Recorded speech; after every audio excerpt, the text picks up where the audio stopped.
La Cafetera es un programa de radio que se financia gracias a las aportaciones de los oyentes. Si te gusta el periodismo que defiende y sientes que te acompaña, hazte mecenas y ayúdanos. Infórmate en radiocable.com/mecenas. Buenos días, Resistencia. Aquí Vanessa, una nueva mecenas desde hace unos pocos días, desde Berlín, mi casa, precisamente desde hace algo más ya de 4 años. Porque sí, yo también soy inmigrante, vivo aquí con mi pareja, voy a tener mi hijo aquí en esta ciudad que a veces me hace sentir extraña y a veces me hace sentir mejor incluso que de la ciudad de donde vengo, de Madrid. Un placer poder escucharos todos los días y gracias por mantenernos informados, por hacernos pensar, por comunicarnos. Un abrazo a todos.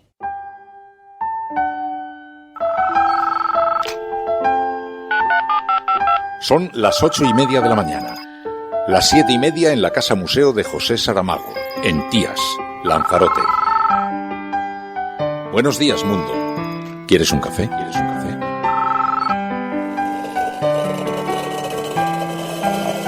En el programa La Cafetera de Radio Cable.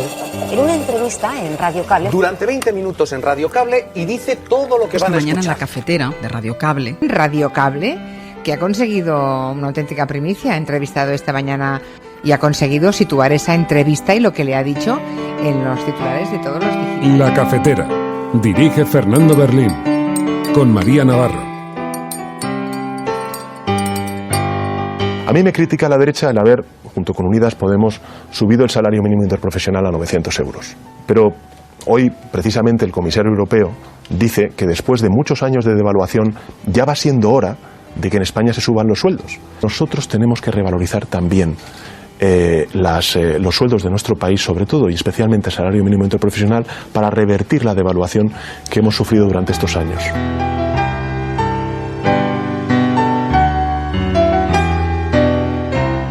Que en el primer Consejo de Ministros instaré al cumplimiento de la Constitución al señor Torra. Iniciaremos el requerimiento para que cumpla la Constitución. Es decir, sí, activaremos el artículo 155 como habíamos comprometido. Claro que sí. La Constitución está para cumplirse del artículo 1 a la disposición final.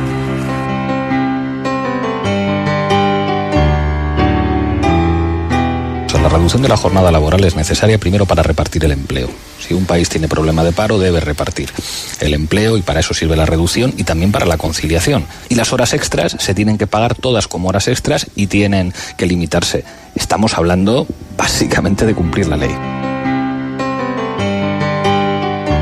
Así que a todos esos que les molesta tanto que se les vayan los votantes y militantes, un minuto para pensar. ¿Qué hemos hecho mal? ¿Qué está pasando? ¿Por qué yo creo que siempre tengo la razón y toda la otra gente válida que está votando a otro partido se equivoca? A veces pasa eso, ¿no? Que uno conduce en dirección contraria y se piensan que todos los demás son conductores suicidas. Y a lo mejor a veces los que se están suicidando con según qué políticas son los que van en dirección contraria, no los demás.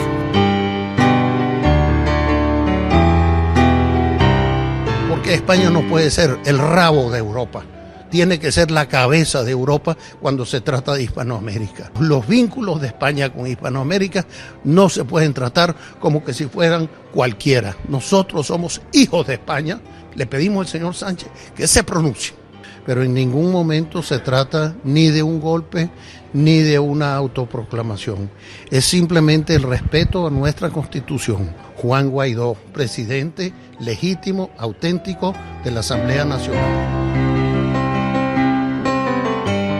Totalmente. Si no hubiera sido por Assange, este juicio político se hubiera quedado en el cajón. La violencia de pareja no es una violencia política ni una violencia ideológica. Y por tanto ya está bien de utilizarlo en la batalla política y en la batalla ideológica. Grecia está muy mal, las condiciones se endurecen otra vez, están volviendo a llegar en Samos, en Quíos, en Lesbos.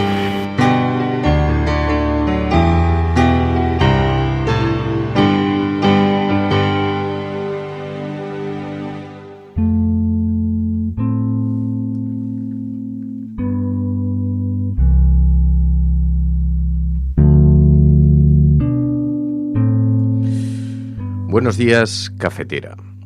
Apenas quedan unas horas para que se despeje la incógnita. España mira con incertidumbre la convocatoria electoral del próximo domingo.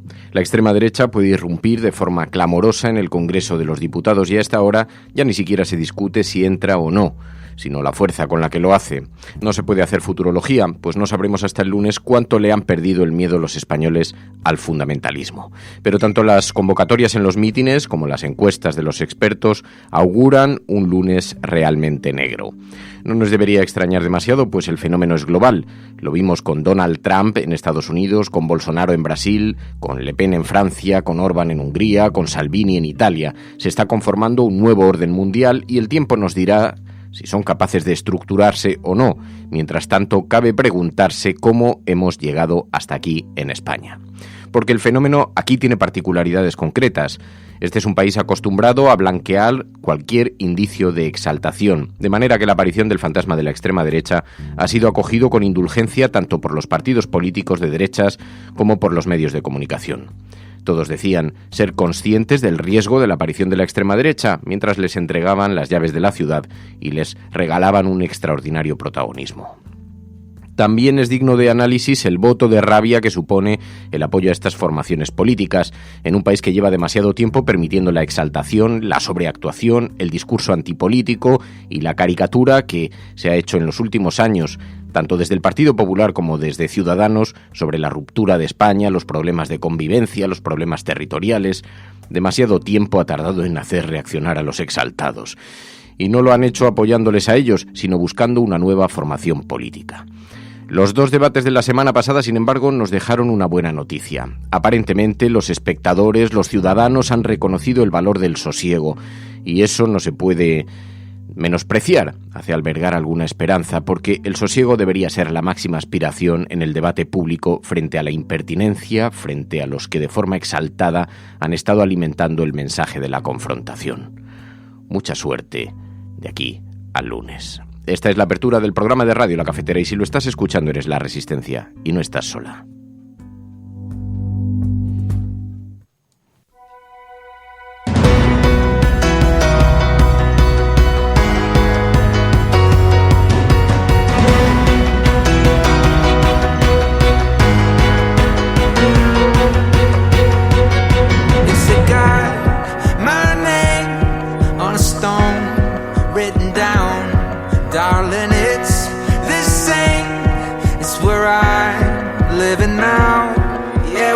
Muy buenos días, bienvenidos, bienvenidas al 26 de abril de 2019.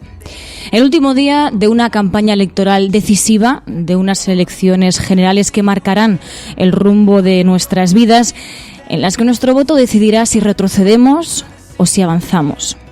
Porque no lo olvidemos, la civilización consiste en la solidaridad intergeneracional, como decía Mujica. Por los que se fueron, por los que están y por los que quedan por venir. Por todos ellos tenemos una responsabilidad este 28 de abril. Y es tan fácil como ejercer esa responsabilidad introduciendo nuestro voto en una urna. Estamos a tiempo de frenar la involución, pero es urgente, porque nada cambia de golpe. Y votar es la herramienta más eficaz e inmediata que tenemos de frenar a la extrema derecha. Votar este domingo es una obligación moral, democrática e intergeneracional. Creámonos el poder que tenemos como sociedad y no como individuos. Protejamos la democracia ejerciéndola este próximo 28 de abril.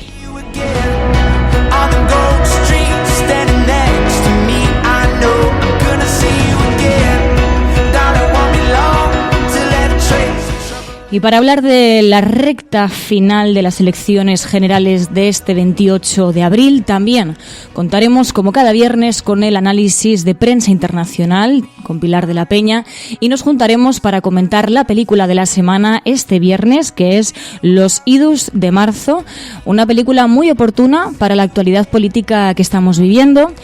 Así que id incorporándoos, los que estáis en directo y los que escucháis desde la retaguardia, a todas. Muy buenos días, muy buenas tardes o muy buenas noches.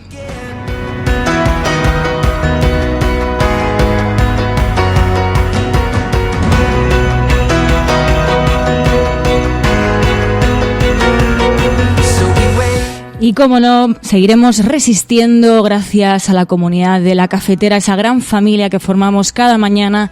Nos apoyamos entre unos y otros ante las adversidades, ante las dificultades que nos plantean, y efectivamente somos sociedad y tenemos que actuar como ello y demostrarlo en días como el próximo 28 de abril. Por aquí tenemos a Elena Noruega, a S. Broker, a Wildwise, a Isabel, a Melatonina, Robespierre, Angélica Llamera, Elías, Rasputin, Mamen Páez. Dice, es nuestra defensa resistir luchando con sosiego. Muy buenos días.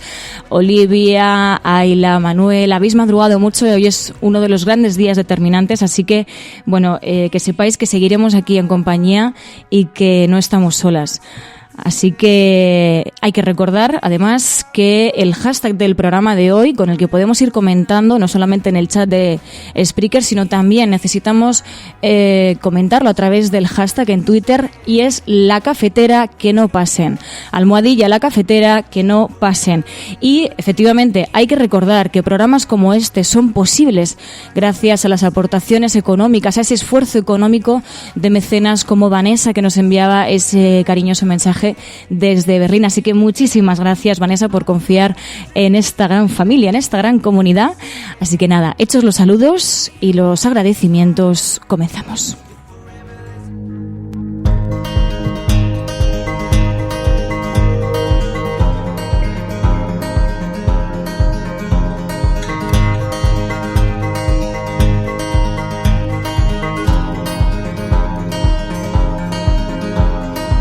Muchos amigos, muchos compañeros, mucha gente que me aprecia, pero si mi corazón no anda, preciso un cardiólogo. Eso me lo da la sociedad. Y si mi auto se para en una esquina, preciso un mecánico, y eso me lo da la sociedad. Y preciso zapatos, y si no estuviera eso, andaríamos como un cuero. Seríamos una criatura insignificante, porque fue la sociedad que nos creó el instinto. Eso de pertenecer a una grey, aprender a cooperar entre nosotros y enfrentar las dificultades. Y esto es la construcción de la civilización. La civilización no es otra cosa que la solidaridad intergeneracional, que nos cae como un regalo cuando nacemos, pero nos cae con sus dolores, con sus amputaciones, con sus mezquindades también. Y la lucha es eterna y permanente. Nunca vamos a llegar a un mundo perfecto. Vamos subiendo escalones. La esperanza no es llegar, la esperanza es caminar. No hay triunfo seguro. El único triunfo es volverse a levantar cada vez que uno cae y volver a empezar. ¿Por qué? Porque al fin y al cabo, el primer valor es la vida. Y el único milagro que hay arriba de la tierra es haber nacido.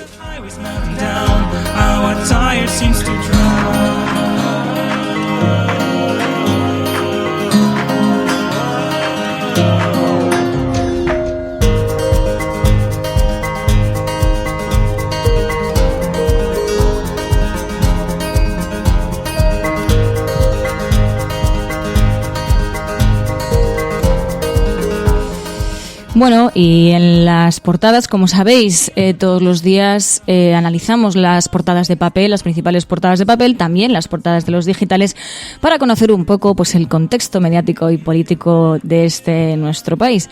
En el diario ABC llevan una entrevista, dicen última entrevista antes del 28 de abril a Pablo Casado, candidato del PP a la presidencia del gobierno. Dicen, nos jugamos España, 40 años de concordia y constitución. Ojalá lo dijese por el avance de la extrema derecha, por esa preocupación que deberían tener también desde el Partido Popular y desde Ciudadanos hacia el avance de la extrema derecha. También destacan una parte de la entrevista en la que dice, cuando hemos gobernado se ha creado empleo y frenado al separatismo. Dice, la continuidad histórica de nuestro país depende de un gobierno del PP. Claro, aquí ya te das cuenta de que hablan de ese separatismo, pero no tanto del avance de la extrema derecha, que es muy preocupante que no sea una de las preocupaciones que estén destacando desde Partido Popular y desde Ciudadanos. También, si nos vamos hasta el diario El País, llevan una información también relacionada con las elecciones generales y hablan de que el pulso sobre Cataluña agita la recta final de la campaña. Los 4 grandes partidos eligen Barcelona para su penúltimo meeting. Y llevan una entrevista a Pedro Sánchez en la que destacan en la portada una declaración en la que dice: tenemos un riesgo real de que la derecha sume con la ultraderecha. Pero también ayer destacaban en un avance de esa entrevista que ha concedido Pedro Sánchez en el diario El País, y él hablaba y decía que cuando Rajoy era presidente, dice, ya me hablaba de Vox. Una de las cosas que más me llamó la atención es que él ya me hablaba de la ultraderecha en España, de Vox. Esto no lo he dicho nunca. Es decir, cuando Mariano Rajoy era presidente del gobierno, Vox ya estaba en el radar de la derecha, en sus estudios demoscópicos. Y eso tiene mucho que ver con el fracaso del proyecto político de la derecha en cuanto a la regeneración democrática, en cuanto a la lucha contra la desigualdad, que es uno de los principales males que tiene nuestro país, y también en cuanto a su fracaso por garantizar un horizonte de concordia nacional y no de crispación territorial, como desgraciadamente se vivió en el segundo semestre del año 2017.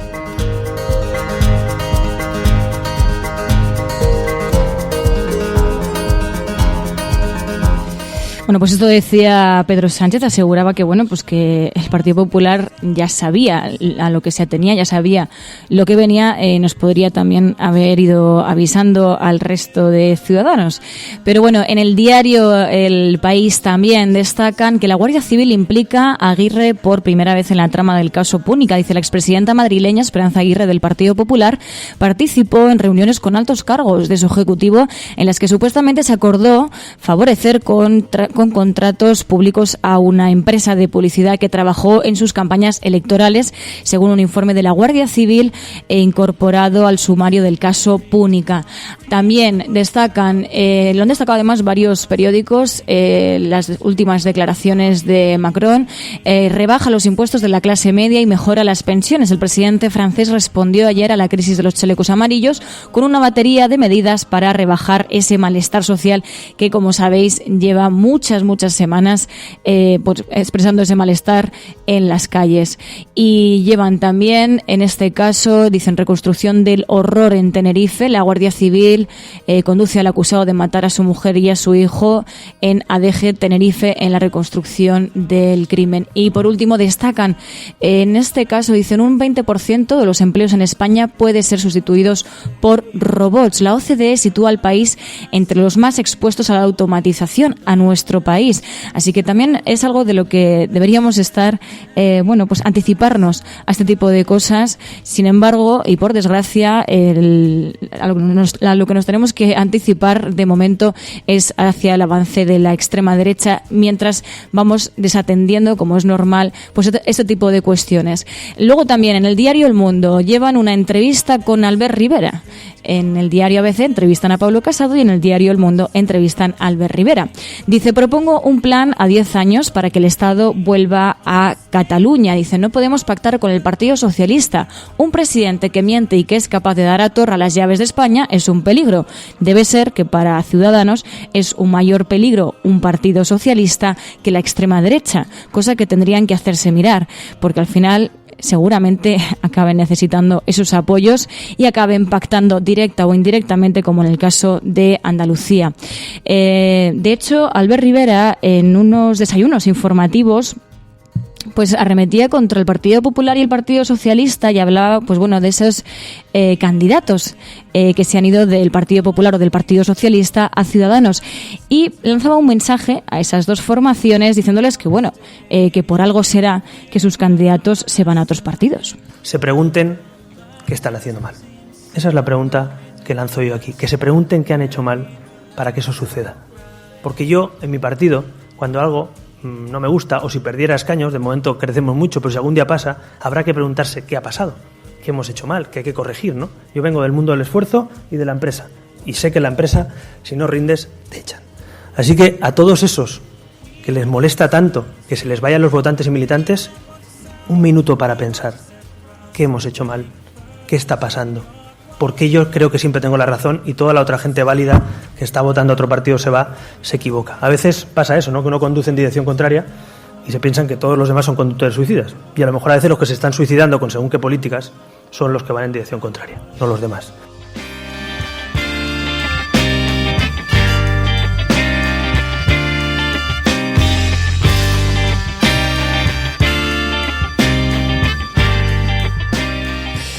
Bueno, mientras Albert Rivera mira hacia Partido Popular y Partido Socialista, no mira hacia el avance de la extrema derecha. También en el diario El Mundo llevan la información de que el padre de Leopoldo López entra en la lista del Partido Popular. Dice el expresidente de la Comunidad de Madrid, dice por Garrido, el expresidente de la Comunidad de Madrid dice que no es un traidor por irse a otro partido. Pero en este caso, es verdad, destacan que el padre de Leopoldo López entra en las listas del Partido Popular. De hecho, ayer le preguntaban como candidato del Partido Popular. Y le pedimos particularmente al gobierno de España que sea el primero en Europa. ¿Por qué? Porque España no puede ser el rabo de Europa. Tiene que ser la cabeza de Europa cuando se trata de Hispanoamérica. Los vínculos de España con Hispanoamérica no se pueden tratar como que si fueran cualquiera. Nosotros somos hijos de España. Le pedimos al señor Sánchez que se pronuncie. Pero en ningún momento se trata ni de un golpe ni de una autoproclamación. Es simplemente el respeto a nuestra Constitución. Juan Guaidó, presidente legítimo, auténtico de la Asamblea Nacional, la única institución legítima en Venezuela.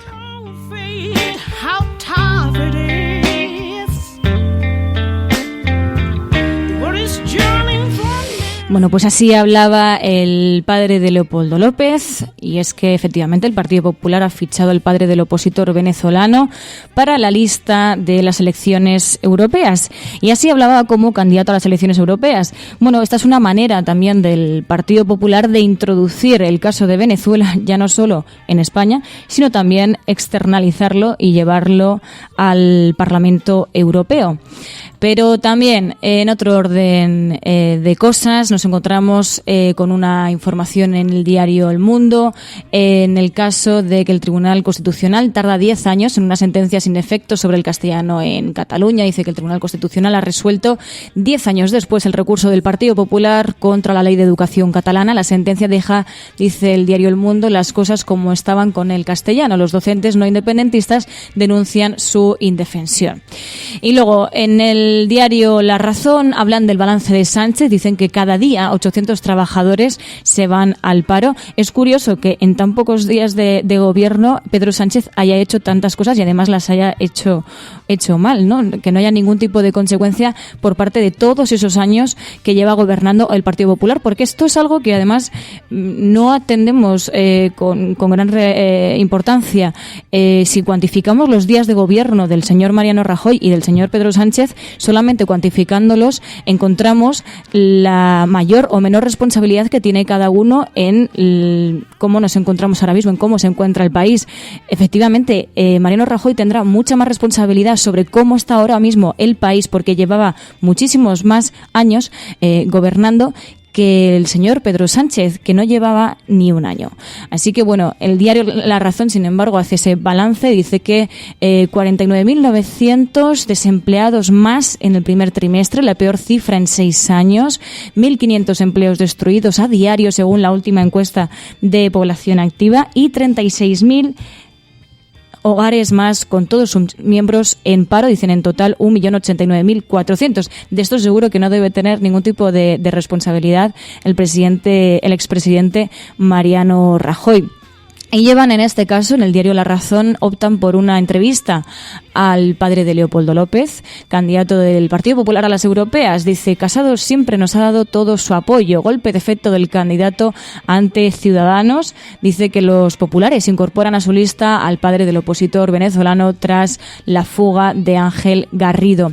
Y además hablan del cierre de campaña, hablan de la incógnita de Vox. El Partido Popular se juega entre 2 y 3 puntos con los de Abascal. Los expertos alertan de que, como ya pasó en Andalucía, la demoscopia podría volver volver a fallar a la hora de prever las dimensiones reales del electorado del partido de Abascal. Además dice que el Partido Socialista pierde fuelle tras los debates y recogen también esas medidas de las que hablábamos, pues de ese guiño que ha intentado hacer Macron hacia los chalecos amarillos. Según el diario La Razón, lo que hace Macron es ceder, dice, a los chalecos amarillos, baja impuestos y sube pensiones. Estas son las informaciones que nos brindan las grandes portadas de papel, pero como sabéis, también atendemos a esa agenda de temas de los periódicos, de los digitales, porque muchas veces nos ayudan también a contextualizar informaciones que en ocasiones no aparecen en las portadas de papel.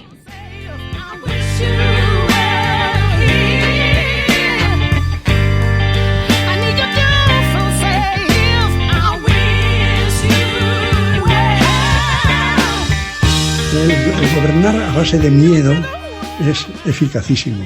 Si usted amenaza a la gente con que los va a degollar, luego no los degüella, pero los explota, los engancha a un carro, les azota, letal, y dicen, bueno, por lo menos, y se dice eso que es tan grave, virgencita, que me quede como estoy. El miedo hace que no se reaccione. El miedo hace que no se siga adelante. El miedo, mire usted, es mucho más fuerte casi, desgraciadamente, que el altruismo, que el amor, que la bondad.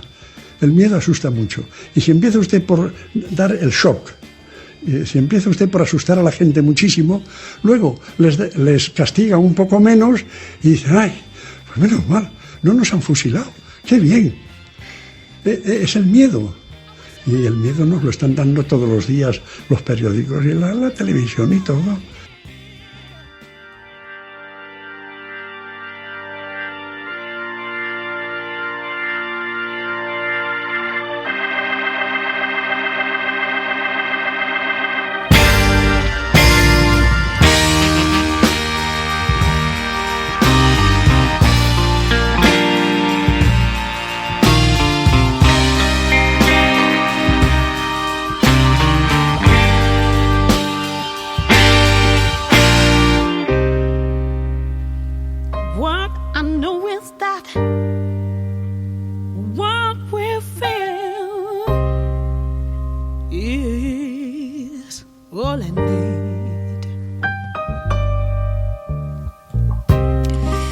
Gracias a Fridonia, que tenemos ese sosiego, ¿no? Ante tanta crispación.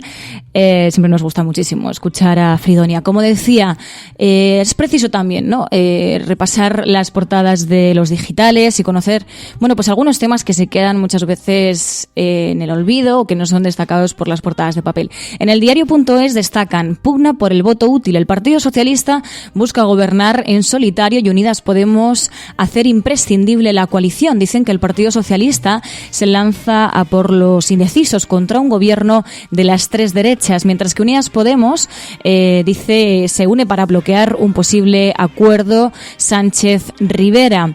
Dice Pedro Sánchez, hay que ganar y gobernar. Es importante concentrar el voto en el único partido que garantiza que España mire al futuro y no pueda retroceder 40 años. A ese voto útil, además, hay que añadir que también se ha unido Pablo Casado. Pablo Casado también intenta captar ese voto útil frente al ascenso de Vox y también de Ciudadanos, el posible ascenso de Ciudadanos, que hemos visto que es verdad que en las encuestas tampoco le dan un buen resultado, pero tampoco está tan mal, ¿no? Sabiendo con lo que compite y según las encuestas, la mayoría de las encuestas quedaría por delante de Podemos. Pero hay que recordar también que en las anteriores elecciones generales Ciudadanos también tenía un resultado similar por delante de Podemos y finalmente fue cuarta fuerza. O sea que en el caso de Ciudadanos siempre es verdad que las encuestas acaban sobrevalorando el resultado electoral que finalmente tienen. Y luego también destacan en el diario.es que Pablo Iglesias dice: nadie nos pregunta si vamos a alcanzar un acuerdo con el Partido Popular, con Ciudadanos o Vox. Nadie lo pregunta porque es evidente que no lo van a hacer. Así lo decía Pablo Iglesias. Pero también destacan una información en el diario.es, en este caso relacionada con el Imserso. La Fiscalía investiga la externalización durante el gobierno del Partido Popular de servidores del Imserso con datos datos de 1 millón de dependientes. El director general del Imserso, durante la época de Ana Mato, decidió trasladar los servidores a una fundación de León, pese a los informes jurídicos en contra. Dicen que el letrado de la Administración alertó de que se perdía capacidad de control, pero hay facturas que revelan que se hizo igualmente el traslado, que estuvo vigente hasta diciembre de 2017. Dicen que este caso forma parte de una gran causa que investiga anticorrupción sobre contratos informáticos irregulares del Imserso durante varios gobiernos del Partido Popular.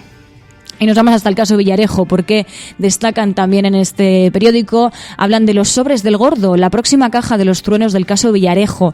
El juez pide al gobierno desclasificar los fondos reservados para el comisario García Castaño entre 2005 y 2012 y que le permita declarar sobre cuál fue su uso. El comisario podrá hablar de los encargos extrajudiciales que recibió con PSOE y PP para intentar rebatir la sospecha de que parte del dinero acabó en sus cuentas. Y sobre extorsión, también nos vamos hasta la portada del diario Público.es, que destaca: la policía usó los datos robados de Iglesias 72 horas después del robo y se los dio a Inda. A Dina Busselham les sustrajeron su móvil el 1 de noviembre. Era colaboradora del líder de Podemos en Bruselas y manejaba datos confidenciales, como la cuenta del europarlamentario. Esa información bancaria aparece, dicen, en la primera versión del informe PISA que la policía le dio a Inda ese mismo noviembre, según contó el tertuliano a Público en una conversación, dice, que hoy desvelamos. Posteriormente, la UDEF eliminó la cuenta bancaria en la versión del falso informe enviado al Tribunal de Cuentas. Y también llevan precisamente una entrevista a Dina Busselham, la asesora de Pablo Iglesias, a quien le robaron el móvil. Ella califica el caso como el capítulo más vergonzoso de la historia reciente de nuestro país y advierte: es muy difícil pensar que toda esa trama corrupta que involucra a mucha gente se haya acabado de la noche a la mañana. Pero también, en otro orden de cosas, en Público.es llevan la información de que Coalición por Melilla muestra cómo el Partido Popular trapichea con votos a cambio de empleos.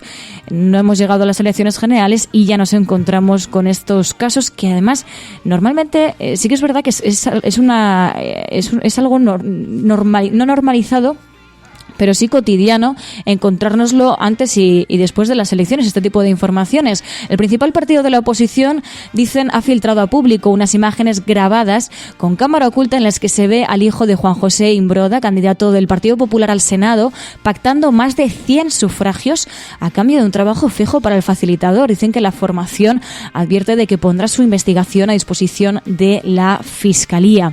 Y también el Partido Popular renuncia a modificar el Código Penal para aclarar los delitos de violencia sexual. El partido liderado por Pablo Casado no incluye esta propuesta. Destacan esta propuesta en su programa electoral ni en sus declaraciones de campaña. Ahora solo propone extender la prisión permanente revisable para algunos casos de asesinatos de género. Y cabe destacar las últimas declaraciones de Cayetana Álvarez de Toledo, en este caso sobre lo que ella califica de violencia en pareja, que dice que no hay que incluirla en la batalla política. Y decía lo siguiente: no hay una organización que dice matemos a mujeres, como sí la hay, por ejemplo, organizaciones en el mundo que dicen matemos a infieles, como sí hubo una organización que decía matemos españoles, por el hecho de ser españoles. O sea, no hay una organización que dice matemos a mujeres por el hecho de ser mujeres. Sí la hubo para matar españoles por el hecho de ser españoles. La hubo en el País Vasco, la hubo aquí en Cataluña. Terra Llura, cuando mataron a Viola, cuando mataron a Bultó, cuando le pegaron un tiro en la pierna a Federico Jiménez Los Santos. Por cierto, esa organización, cuyo actual líder, el otro día entrevistado en TV3, lo llamaban Gran Reserva del Independentismo. Vale. La violencia de pareja no es una violencia política ni una violencia ideológica. Y por tanto ya está bien de utilizarlo en la batalla política y en la batalla ideológica.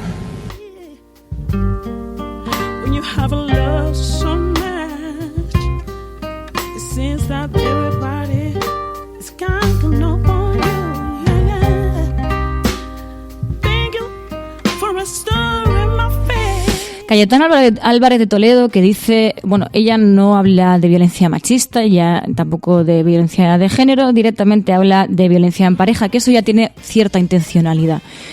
Pero aparte de eso, hay que recordar que bueno, quien ha incluido en la batalla política este tema y quien incendió la opinión pública de este país gracias a sus declaraciones en un debate fue precisamente ella, y lo hacía hace no mucho. Déjeme consumir un segundo, porque perfecto, es importante. lo que usted quiera. Un punto de su programa electoral que me pareció fascinante. El consentimiento afirmativo. Dice su programa: garantizaremos con el Código Penal que todo lo que no sea un sí es un no. ¿De verdad van a garantizar eso? Señora penalmente, Álvarez, no es que un no. silencio es un no. Es no, y una sobre duda. todo en el consentimiento femenino. Me deja hablar. No es no. Un silencio es un no. Ustedes dicen que un silencio es un no. Y una duda. ¿De verdad van diciendo ustedes sí, sí, sí hasta el final? Le puede contestar en el siguiente.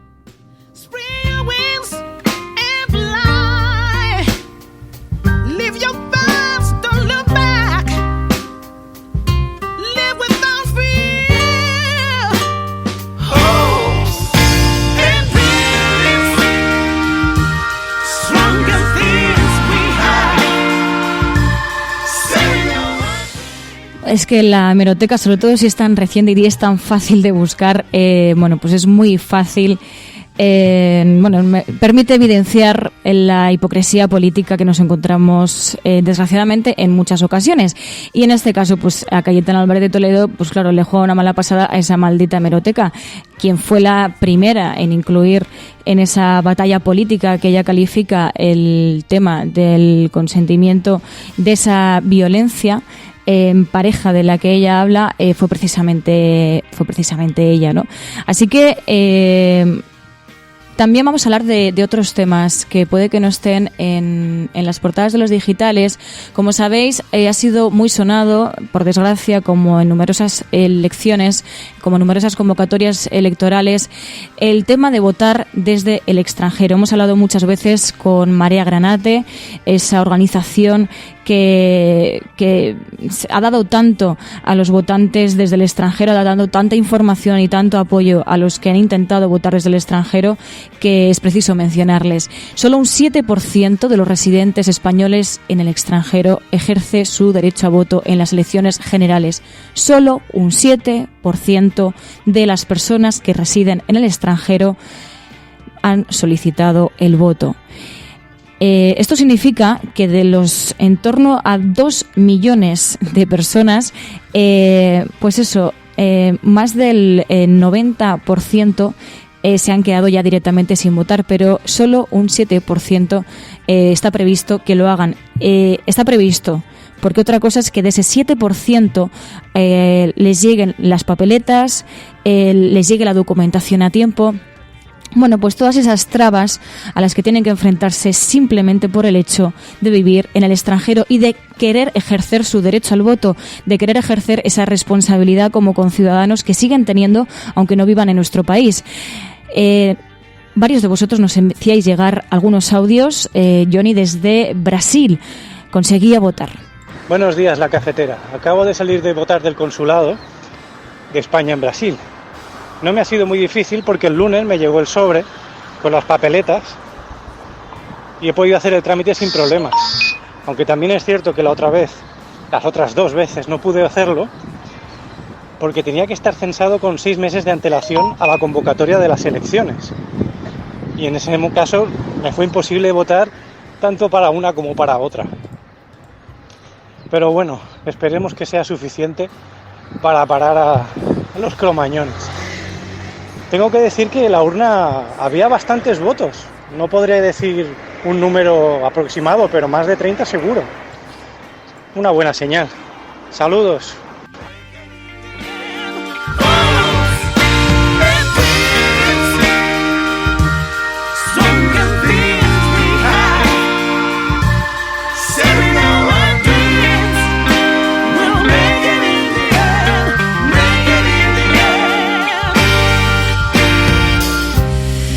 Bueno, pues a esas largas colas que nos hemos encontrado, que hemos visto en imágenes de esas personas que querían votar por correo aquí en España, pues hay que sumar todas esas personas que no van a poder votar por el simple hecho de vivir en el extranjero. Y en este caso, pues también vamos a felicitar a Johnny desde Brasil, porque eres una de las personas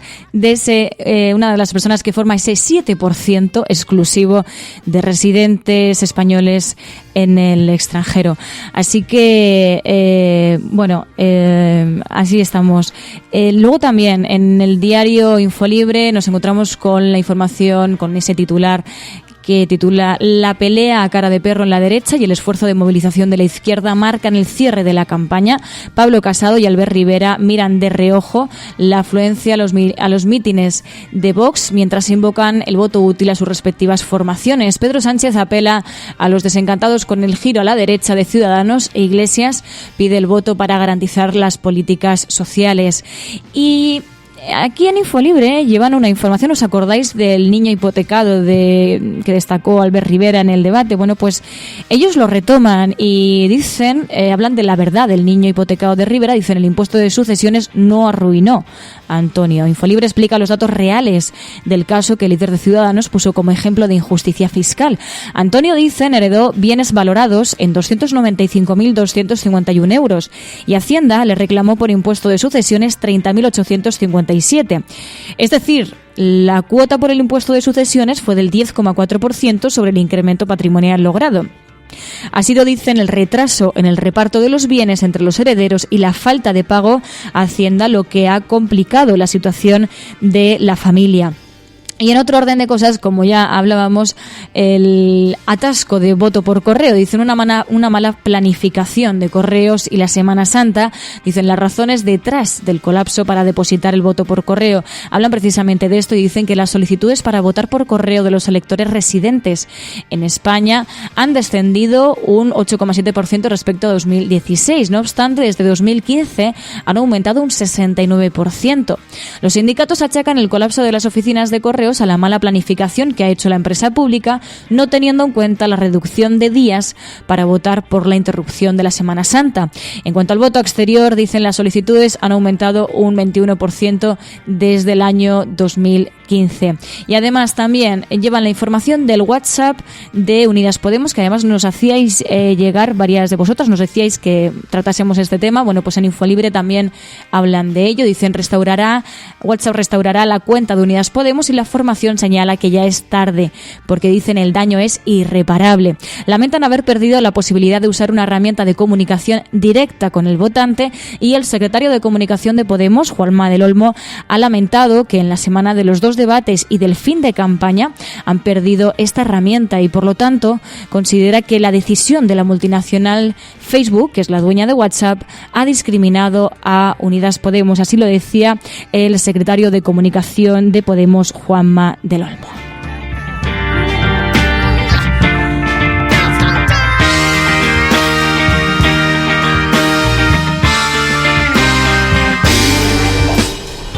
Ahora estoy despierta y veo el mundo. Antes estaba dormida. Así es como permitimos que sucediese. Cuando masacraron el Congreso no despertamos. Cuando culparon a los terroristas y anularon la Constitución, tampoco despertamos. Dijeron que sería temporal. Nada cambia de golpe. Si estuvieras en una bañera que se calienta poco a poco, morirías hervida sin darte cuenta.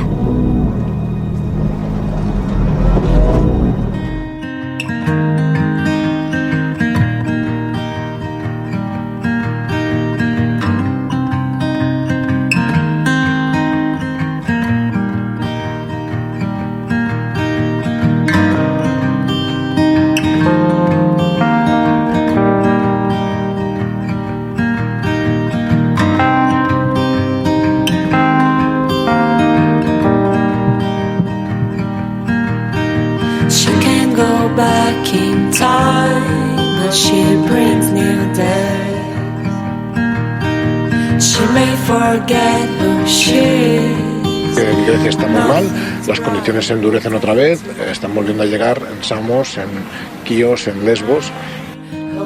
is all she has. Drawing madness in mind as she lays down in bed. Escuchábamos ahora a Óscar Camps, que hablaba de ese empeoramiento de la situación de los campos de refugiados, porque efectivamente, como sabéis, hemos seguido bastante la pista de, de esa autorización que han dado tanto a la Aita Mari como al barco del Open Arms para repartir material humanitario en los campos de refugiados en Grecia. Sin embargo, hay que recordar, y esto tiene que quedar bastante claro, que no tienen autorización para ejercer labores de rescate. Todavía no la tienen. Y eso tiene que seguir siendo una exigencia. Pero en otro orden de cosas, para analizar la actualidad de forma global, ya lo decíamos al principio del programa, contamos con Pilar de la Peña, y es que es muy necesario mirar al exterior cada vez más para conocer tanto la actualidad de aquí, de nuestro país, como también la actualidad que nos rodea a nivel internacional. Para eso contamos con esa sección de prensa internacional, pero también vamos a hablar de la película Idus de marzo, y nos llegaban audios como este. Muy buenos días, cafetera. La película de esta semana la vi en su momento, pero me ha alegrado mucho volverla a ver porque se me habían olvidado bastantes detalles.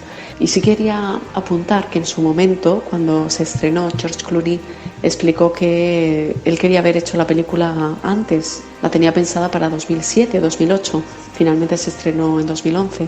Y dice que esperó porque en aquel momento, pese a toda la crisis financiera que estaba en pleno apogeo, había cierto aire de optimismo porque ya se estaba perfilando Obama como una figura importante, se veía que podía llegar a la presidencia.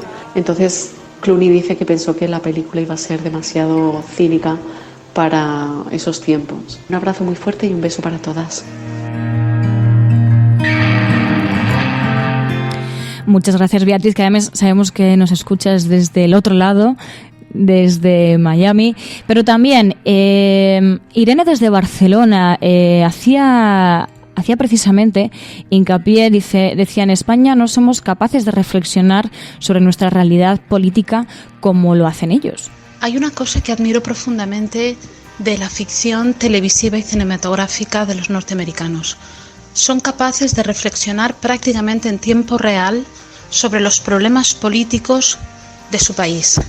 Y eso cuenta para El ala oeste de la Casa Blanca, que me gustó muchísimo, o para películas como la que hemos visto esta semana. De hecho, yo sigo esperando que nuestra ficción televisiva y cinematográfica madure, que nosotros como sociedad seamos capaces de mirarnos de frente y tengamos películas en que, por ejemplo, nos cuenten, ni que sea un poco novelado y un poco inventado, qué pasó en las primarias de Pedro Sánchez, por ejemplo, en las primeras, qué pasó luego en el Congreso. Creo que una democracia madura tiene que ser capaz de generar historias sobre sus políticos y su forma de hacer política. Pues sí, esos son temas interesantes, además son buenas ideas. Si algún director de cine nos está escuchando, son buenas ideas para hacer una película, porque la verdad que en la política española superan a la ficción, la realidad supera a la ficción, y son buenas ideas. Por ejemplo, ya solamente con el caso de las primarias del Partido Socialista tienes toda una película. Y bueno, ya que estamos, nosotros también podemos formar parte de esa película, y la película la vamos a escribir el próximo 28 de abril con el voto que metamos en las urnas. Como decía, vamos a hablar de prensa internacional para hablar de temas mucho más globales, para abrir un poquito la mirada, y también vamos a analizar esa película como la han hecho Irene desde Barcelona y también Beatriz desde Miami. Podrán decir todos los periódicos del mundo lo que quieran. Secessionist parties in Catalonia have wasted no time following the reconvening. Vamos a esta hora con información de último minuto. A esta hora en España, el ex vicepresidente del gobierno... En España finaliza el recuento de votos en los comicios municipales y autonómicos con una participación del... En las últimas semanas hemos podido comprobar cómo los medios de comunicación internacionales... Imagínense cualquier lector de la prensa extranjera que descubre que al que se propone para el Banco Mundial... A Spanish nurse who helped treat 2 Ebola victims in Madrid has tested positive for the disease herself. Spain announced that a nurse is the latest to be diagnosed.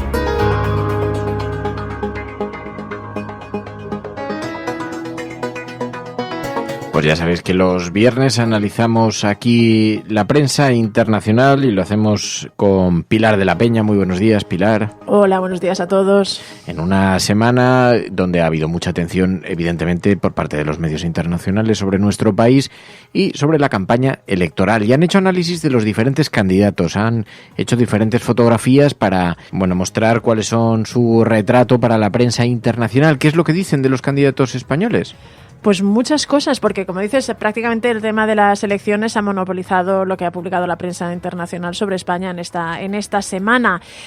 Destacan sobre todo varias cosas, ¿no? Pedro Sánchez, por ejemplo, había un artículo que me llamó la atención del Les Echos que decía que se había convertido en baluarte contra el populismo.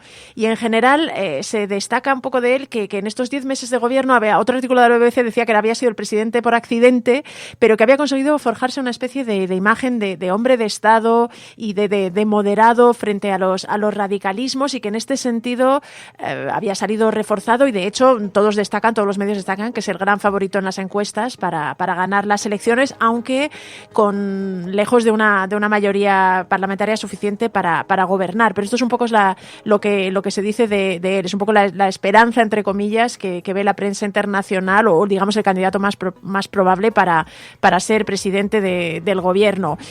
Sobre Pablo Casado, que también ha centrado bastantes miradas, pues ha habido varios artículos interesantes. Por ejemplo, de Político decía que protagonizaba una revolución conservadora porque había creído que el único camino al poder es girar a la derecha, ¿no? Es como hacer que el Partido Popular girara a la derecha, aunque The Irish Times, por ejemplo, otro diario irlandés, consideraba que esto lo había hecho un poco dividiendo la nación, que era el titular que utilizaba, ¿no? Y recurriendo, digamos, a un lenguaje de confrontación que también preocupaba a algunos moderados.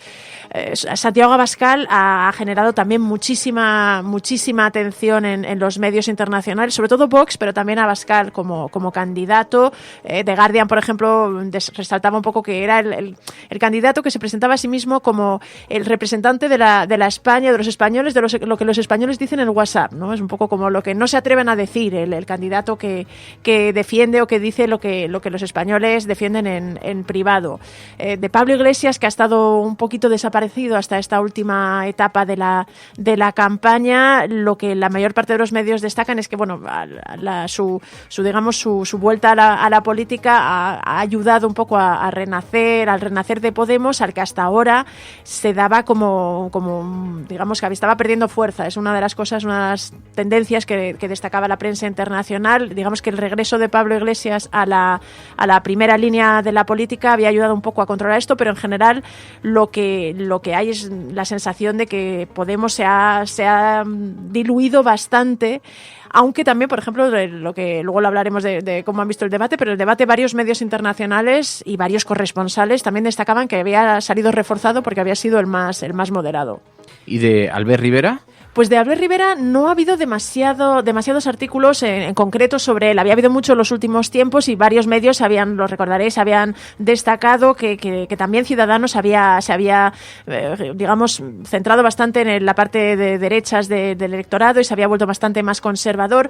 Algunos medios franceses sí hablan de Albert Rivera en el sentido de que, ha podido distanciarse ligeramente de Emmanuel Macron, del presidente francés, que hasta ahora era el modelo y el líder con el que que gustaba de compararse a Albert Rivera y que, digamos, el acercamiento hacia Vox, hacia las posiciones de extrema derecha, hacia cierta radicalización en el discurso político, le alejaban un poco de esta senda y de este camino común. Pero yo os digo, Albert Rivera no ha tenido demasiado protagonismo en los medios internacionales en esta campaña electoral. Y hacías una alusión al debate, a los debates electorales. ¿Cómo los ha visto la prensa internacional? ¿Cómo han visto a los candidatos su comportamiento durante los debates? Pues lo han seguido con bastante interés. Ha habido artículos y reportajes. Claro, como ha habido 2 debates tan seguidos, algunos medios publicaron un artículo después del primer debate y otros medios esperaron al segundo debate para hacer el artículo. En general, lo que ha habido es la sensación de que los debates han sido bastante tensos. Incluso el Financial Times, en referencia al segundo, al de A3 Media, destacaba que había sido caótico, ¿no? De Süddeutsche Zeitung, que también comparaba un poco los dos, decía que en el primero fueron un poco educados, que fue un poco como la ida y la vuelta en el fútbol, hacía esa analogía, y que en cambio en el segundo pues habían sido mucho más enérgicos los candidatos, y destacaba que había habido ataques personales al borde del insulto. Esto les ha llamado la atención. Varios corresponsales también en sus cuentas de Twitter valoraban un poquito esa especie de pérdida, de trumpización un poco de la política, y digamos ese recurso al insulto, a la interrupción, digamos la pérdida de educación en el debate les ha llamado bastante la atención. En general, sobre el resultado del debate, ningún medio da un ganador muy evidente, aunque la idea general es que Pedro Sánchez ha resistido y ha sobrevivido a los debates, que por ejemplo Financial Times citaba a José Fernández Albertos, a Pepe Fernández Albertos, el politólogo, que explicaba que era el que más tenía que perder, entonces al no haber daños irreparables, pues podía dársele como ganador. Esa sensación también tenía, por ejemplo, Bloomberg, que decía que Pedro Sánchez había resistido los ataques y que en general no había cometido errores, o de Político, que decía que había salido bastante indemne. También es verdad que otros medios han destacado, Reuters, por ejemplo, que Sánchez fue bastante duro con Ciudadanos y despreció bastante a Ciudadanos como posible socio de gobierno, que era otro de los asuntos que desde fuera les interesaba de este debate, porque, en fin, la prensa internacional insiste en que hay muchísima incertidumbre, probablemente son las elecciones más impredecibles de la historia de España, y hay una gran posibilidad de que los pactos sean complicados. Es decir, se da por hecho que ningún partido llegará ni estará cerca de la mayoría absoluta, con lo cual necesitará otras fuerzas políticas, y esto también les llama la atención. Y luego algo que incluso el Financial Times, aunque no hablaban mucho de Pablo Iglesias, pero sí la sensación de que había sido el más mesurado y quizá el que había dado mejor imágenes en los debates. No se atrevían a darle como ganador del debate, pero sí era algo que destacaban bastantes medios, incluso el Financial Times. Y luego, estas son unas elecciones que tienen una característica muy concreta, esa es la anomalía de que puede irrumpir la extrema derecha con mucha fuerza en el Parlamento. Esto está siendo muy analizado por los medios de comunicación y creo que lo han recogido todos, pero antes hay uno concretamente de Guardian que nos habla del caso de La Manada de forma muy extensa y las raíces en las que allí se pueden conectar al votante de Vox, ¿no? Sí, es un artículo que me ha llamado bastante la atención. Está en la sección de Big Read o The Long Read de The Guardian, que es algo así como el reportaje en profundidad, ¿no? Digamos, la lectura larga que lo llaman, y analizan un tema. Recientemente, por ejemplo, analizaron el caso Gürtel y el impacto del caso Gürtel en la política española. En este caso habla del impactante caso de violación de La Manada y de cómo galvanizó, por un lado, al movimiento feminista español hasta llevarlo a cotas de fuerza y de visibilidad y representatividad que nunca había conocido hasta ahora, pero también destacaba que en cierta medida había galvanizado a la extrema derecha la reacción que provocó en determinados hombres, esta reacción un poco sintiéndose amenazados y atacados por la idea de tantas mujeres en la calle reivindicando los derechos de la mujer. Esta reacción había conectado muy bien con Vox, o Vox había sabido conectar con este movimiento que se había generado, y era una de las tres patas que, junto con la crisis catalana y la inmigración, explicaba el auge del partido de Santiago Abascal. El artículo, sobre todo, ya os digo, detallaba y repasaba un poco todo el caso, el impacto que había tenido en España y cómo ayudó a sacar a la calle a millones de mujeres y un poco a poner el foco en el debate y a convertir el movimiento feminista español en uno de los más potentes de Europa, pero alertaba de que había generado también esta contrarreacción que a la vez explicaba el auge de Vox. Porque la extrema derecha es verdad que hace que los medios internacionales, que son muy sensibles a los movimientos de extrema derecha, lo hayan analizado desde muchas perspectivas. Una de las cosas que se ha dicho, no solamente para con Vox, pero así de forma abierta para el campo de batalla de estas elecciones, se habla de las áreas rurales, ¿no?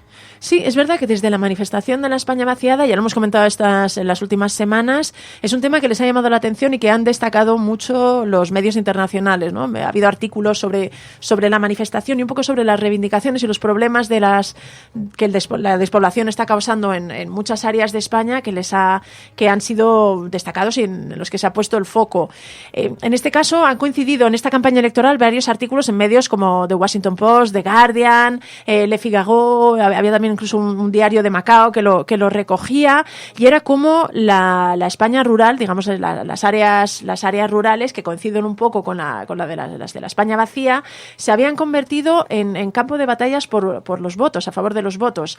Explicaban que esto se debía en parte a la fragmentación política que estaba viviendo España, que de tener dos partidos, un sistema prácticamente bipartidista, había pasado en estas elecciones a tener 5 fuerzas con significado a nivel nacional, y como esto en el fondo hacía que los escaños que repartía la ley electoral en estas zonas menos pobladas podían tener un nuevo protagonismo, ¿no? Y los políticos se habían dado cuenta de esto. De hecho, me parece que era The Washington Post que ironizaba con que en esta campaña electoral los políticos españoles habían cambiado los autobuses por los tractores, en un intento de acercarse a las problemáticas de los habitantes de la España vacía. Pero sí recordaba que, por ejemplo, la ley electoral da bastante peso a las zonas menos pobladas, sobre todo en la representación en el Congreso, y en este sentido casi 1/3 de los escaños del Congreso corresponden a estas áreas, y advertían de que, claro, la carrera puede estar mucho más abierta que en otras ocasiones, donde el Partido Popular era el claro predominante o el claro vencedor en la mayoría de estas áreas, que al haberse fragmentado en 3 la derecha, pues cabía la posibilidad de que cambiaran bastantes escaños de color, y bueno, alertaban que esto también aumentaba la incertidumbre sobre lo que puede pasar en las elecciones españolas. Y Le Figaro, por ejemplo, también en su repaso, que también los periodistas aprovechaban para contar un poco las reclamaciones y los problemas de todas estas zonas rurales, Le Figaro también resaltaba el enganche que Vox estaba teniendo en muchas de estas áreas que se consideraban olvidadas, y que, por ejemplo, decía una frase algo así como que la omnipresencia de los independentistas catalanes estaba exasperando a muchos votantes de esta región. Y en otras noticias que no se refieren a nuestro país, que han tenido protagonismo internacional, supongo que los atentados de Sri Lanka han tenido mucha repercusión, ¿no? Muchísima, por todos los detalles y por todos los condicionantes. Es verdad que además Sri Lanka es un país que no suele salir nunca en los medios internacionales, y el hecho de que hubiera esta matanza ha hecho que muchos pusieran el foco y se destacara el difícil equilibrio en el que vive el país, ¿no? Con 3 comunidades que en fin, tienen sus propios conflictos y que intentan sobrevivir y defender sus identidades. En general, ha tenido bastante repercusión también el hecho de que el ISIS haya reivindicado los atentados, aunque varios medios, Le Monde, por ejemplo, destacaba que lo había hecho sin pruebas, y que últimamente también se habían dado casos en que el ISIS, de manera un poco oportunista, reivindicaba atentados que no estaban muy claros la autoría. Sigue habiendo un poco de niebla en torno a este caso, pero sí que dado los detalles de los ataques, dado la cantidad de extranjeros que han fallecido en estos ataques, el hecho de que fueran contra iglesias, contra hoteles, ha sido noticia en todos los medios internacionales. Oye, ya ha tenido también mucha repercusión una información: el asesinato de una periodista en Irlanda del Norte. Se encontró en medio de un cruce de disparos. En cierta forma ha reavivado la información sobre Irlanda del Norte y la idea de que es un conflicto adormecido, no totalmente acabado. Ese cruce de disparos que terminó con la vida de esta periodista británica, y eso ha tenido muchísima dimensión. Hemos visto que tenía mucha repercusión en la prensa internacional, ¿no? Sí, sobre todo en la prensa británica, aunque también ha llamado la atención de bastantes más medios por los detalles del caso y un poco por reavivar el fantasma de Lira. Es verdad que el caso es un poco más, no es tan, o sea, tiene bastantes matices, ¿no? No está tan claro. Al final se trata de Lira McKee, una periodista que lo que pasa es que no estaba trabajando, sino que se le pilla en medio de unos disturbios en los que la policía, bueno, está intentando actuar, y alguien, un joven encapuchado, se pone a disparar a la policía con tan mala suerte de que la da ella y la mata. Es verdad que luego un grupo llamado el IRA Auténtico ha reivindicado el atentado, aunque ha pedido disculpas, es decir, a la familia, y en general ha asegurado que ha sido un accidente, que no era un objetivo. En este sentido no es que fuera un objetivo, sino que ha sido una especie de muerte colateral. Pero sí que ha habido un cierto intento de los políticos británicos por atemperar los ánimos y por mostrar mensajes de unidad. De hecho, en el funeral de Lira McKee estuvieron presentes Theresa May, Jeremy Corbyn, los líderes del Sinn Féin, del Partido Democrático Unionista, con esta idea de un poco de no permitir que la paz que tanto había costado en Irlanda del Norte pudiera reavivarse, pero es cierto que el caso ha vuelto un poco a despertar viejos fantasmas y luego a poner sobre la mesa que Irlanda está en una situación delicada por el Brexit también. Hay que recordar que parte o uno de los grandes escollos al acuerdo de salida del Brexit de Reino Unido de la Unión Europea es precisamente qué pasa con Irlanda del Norte, el hecho de que vaya o no haber una frontera física. Hay ahí varios asuntos que han hecho que este asesinato o esta muerte tuviera en potencia la capacidad de desestabilizar la zona. Está por ver cómo reaccionan. De momento ya os digo que ha habido muchas apelaciones a la unidad, pero sí que es verdad que es un caso bastante desgraciado, pero que bueno, dado la tensión y el polvorín, en que ya no es un polvorín Irlanda del Norte, pero sí que ha vuelto a tocar algunas teclas que han provocado preocupación en medios de todo el planeta. Bueno, pues hoy es viernes. Los viernes analizamos, como decimos, la prensa internacional, pero también es el día en el que hacemos este ejercicio colectivo del Videoforum. Elegimos una película, la ve la audiencia durante una semana, podemos comentarla aquí con vuestra ayuda, y la película elegida en esta semana ha sido Los idus de marzo, que tú has visto, Pilar. Sí, la vi hace años y la he vuelto a ver. Pues te quedas a comentar. ¿Te ha gustado? Me gustó mucho entonces, la verdad, y me ha vuelto a gustar mucho. Es bastante demoledora para muchas cosas, pero sí, es un peliculón. Pues Videoforum en la cafetera.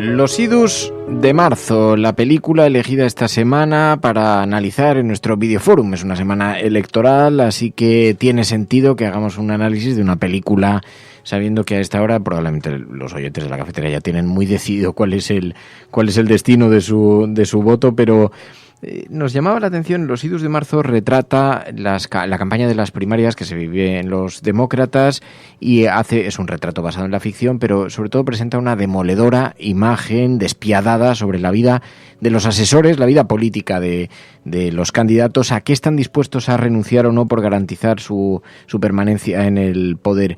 Es una película del año 2011, está dirigida por George Clooney, que actúa en la propia película, y cuenta la historia de un jefe de prensa que empieza a trabajar con un candidato, que es George Clooney, que se presenta a las elecciones primarias del Partido Demócrata, y durante la campaña va a tener la oportunidad de comprobar hasta qué extremo se puede llegar con tal de alcanzar el éxito político. Se encuentra con situaciones muy turbias que tiene que aprender a manejar. Habla de un tipo de política de élite, pero realmente turbia. La situación está así. Falta una semana para que se celebren las primarias de Ohio. Quedan 2 demócratas en liza. El senador Pullman de Arkansas sigue de cerca al gobernador Morris de Pensilvania, que ha alcanzado una ventaja significativa con 2.047 delegados al vencer en New Hampshire, California, Nueva York y Michigan. En este punto yo abro los micrófonos. ¿Qué os ha parecido a vosotras? A mí me ha parecido una buena clase de comunicación y asesoramiento político. porque muchas cosas ni siquiera te las habrías planteado, ¿no? Todas esas estrategias, esos juegos políticos, estrategias incluso también personales del propio protagonista del asesor. Y bueno, es verdad que es ficción, pero creo que también hay mucho que aprender de esta película. A mí me parece interesante porque muestra un poco también, además, cómo funciona, digamos, la trastienda de la política, en este caso la política americana. Hay muchas cosas que son diferentes aquí en España, pero también hemos visto en los últimos tiempos que ha emergido la figura de los asesores políticos, ¿no? Hasta ahora estaban bastante más ocultos o bastante menos visibles. En el caso de las campañas americanas se les suele ver mucho, incluso dan entrevistas en televisión. En la película se muestra eso, pero vamos, no hay que irse muy lejos. O sea, ha habido asesores tanto de Obama como de George Bush como de ahora Donald Trump que se han hecho bastante famosos. Kellyanne Conway, por ejemplo, en la campaña electoral, o David Axelrod en el caso de Obama, se hicieron muy famosos, y muestra un poco digamos el juego bastante turbio y bastante a veces también realmente rastrero que tienen que llevar a cabo para las campañas. También, en el fondo, la campaña también evidencia una de las cosas que pasan en política, ¿no? El candidato demócrata parece que va a ganar las primarias, sin embargo se van a confabular o van a votar en estas primarias los republicanos para intentar elegir a otro candidato que tenga menos posibilidades de llegar a la presidencia. Todo este tipo de juegos que son un poco los que retratan, digamos, el lado oscuro, el lado más turbio de la política, sí que me parece que está muy bien contado y que merece la pena conocerlo. Y es la historia de un joven, algo idealista cuando aparece al principio en la película, aunque un profesional en su ramo, como jefe de comunicación, de prensa. Algo idealista, digo, porque elige a este candidato o desea permanecer junto a este candidato porque observa que es uno de los candidatos no solamente con más posibilidades, sino también que representa algunos de los ideales por los que lucha, cree en ese candidato. Lo que pasa es que luego va arañando y va descubriendo algunos secretos un tanto turbios. Decía que es un retrato despiadado de la política porque él mismo se enfrenta.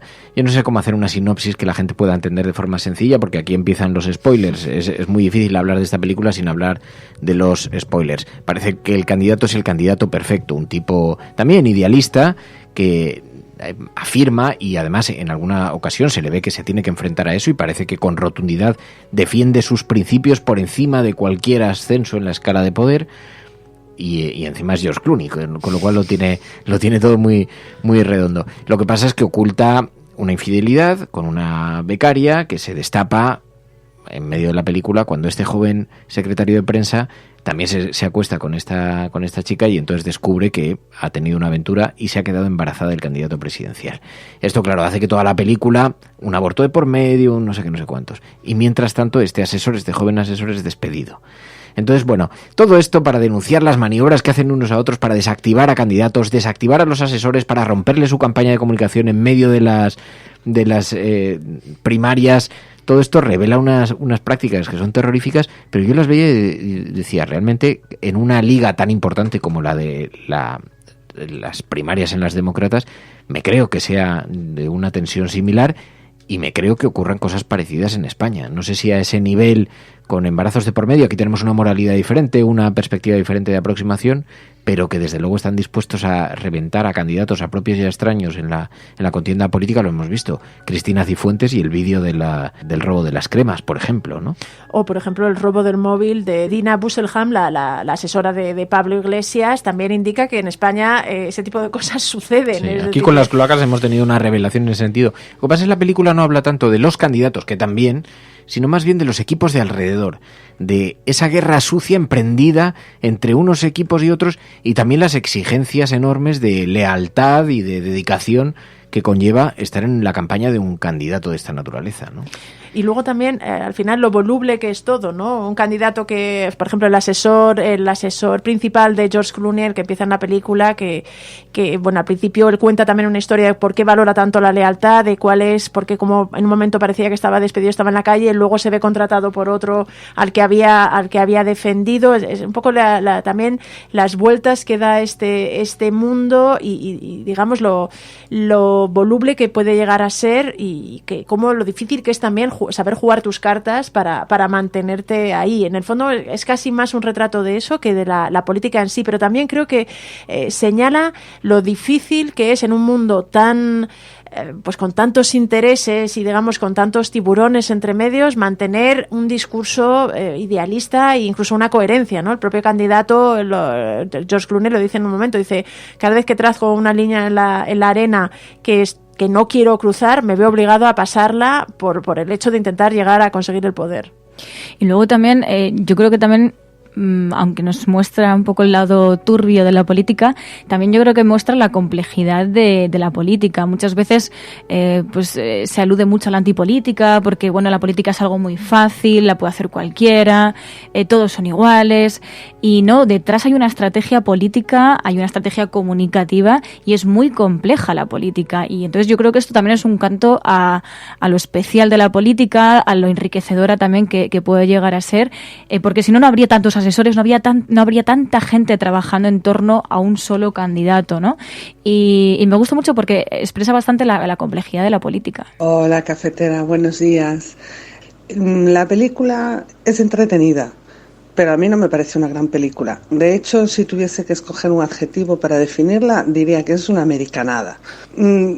¿Qué decir? Es una película que juega con la indefinición. Al principio no sabes si es de corte romántico, chico que salva chica, cuando de repente te mete un desenlace cruel y totalmente inesperado. Y aunque el protagonista aparentemente sale ganando, tampoco me parece una historia con un final feliz, ya que evoluciona de una forma demasiado despiadada. En general, los cambios en los personajes son un poco creíbles porque son demasiado bruscos. Pero bueno, yo me quedo con la escena de cuando deja a la chica en la clínica, las miradas y la comunicación no verbal.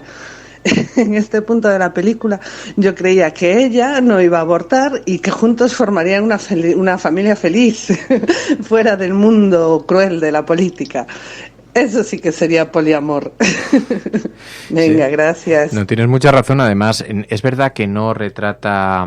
digamos, sí, retrata la parte más despiadada y a lo mejor cinematográficamente yo creo que es una buena película, es una película entretenida, no, a lo mejor no es una gran película, a lo mejor no pasa a los anales del cine, pero sin embargo tiene algunos momentos que son muy intensos, por ejemplo, ese al que mencionas tú en la clínica cuando aborta, pero también cuando el asesor principal se reúne con el candidato en el coche, la cámara se queda marcando la distancia y después vemos bajar al asesor y se queda dubitativo de pie y el coche del candidato se marcha y lo acaba de despedir, ¿no? Por ejemplo, y ahí está muy bien retratado, tiene momentos que son de una cierta intensidad. Y el viaje que dices que hacen los personajes, a ver, es que es una sinopsis un poco complicada. Yo entiendo que si no habéis visto la película, el que esté escuchando esto, pero vemos a alguien que entra de forma, insisto, idealista en la política y se reconvierte y se vuelve tan despiadado como las prácticas que están empleando contra él, y entonces utiliza pues desde el chantaje a todas las prácticas que han utilizado contra él.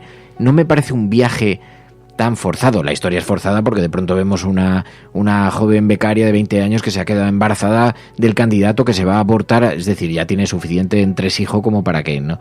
Pero sin embargo, no, a mí la transformación sí me resulta sutil.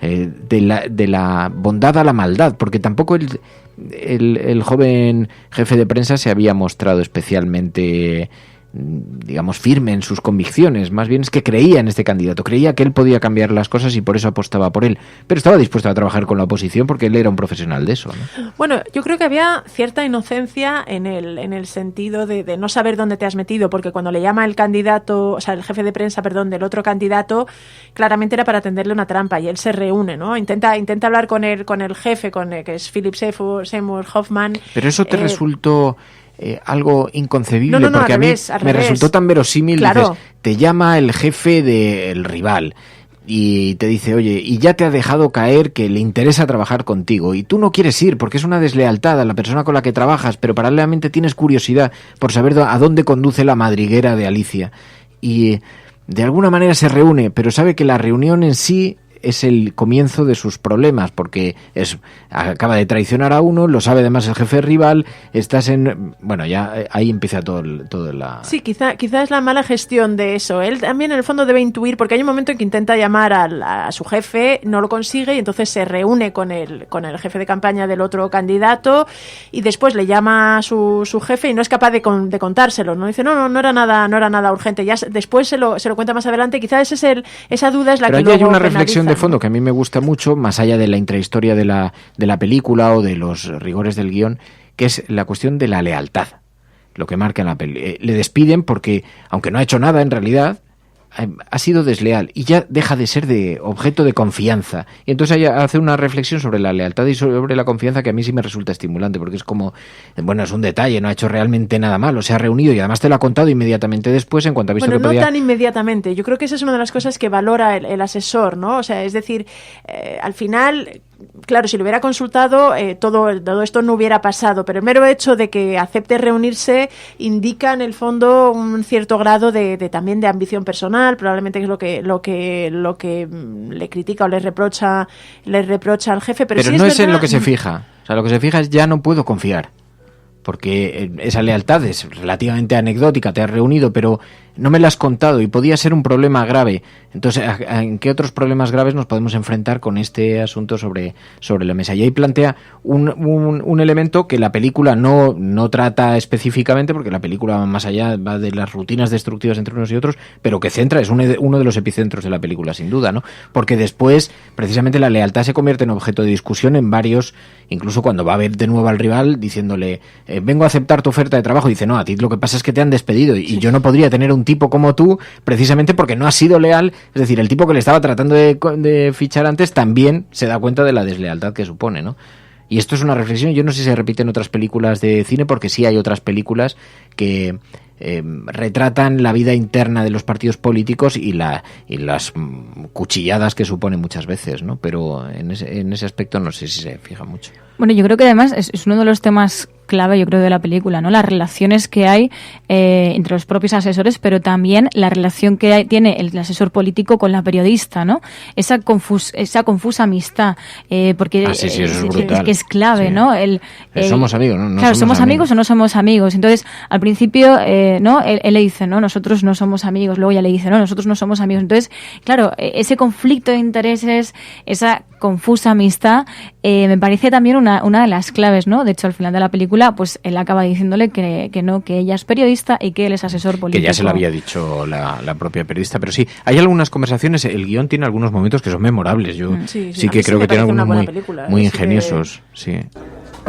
¿Te crees las chorradas de tu candidato? Lo de recuperar la dignidad del país. Esa periodista en una de las conversaciones... No soy un ingenuo, ¿sabes? He trabajado en más campañas que la mayoría de personas con 40 años. Hazme caso, este es el elegido.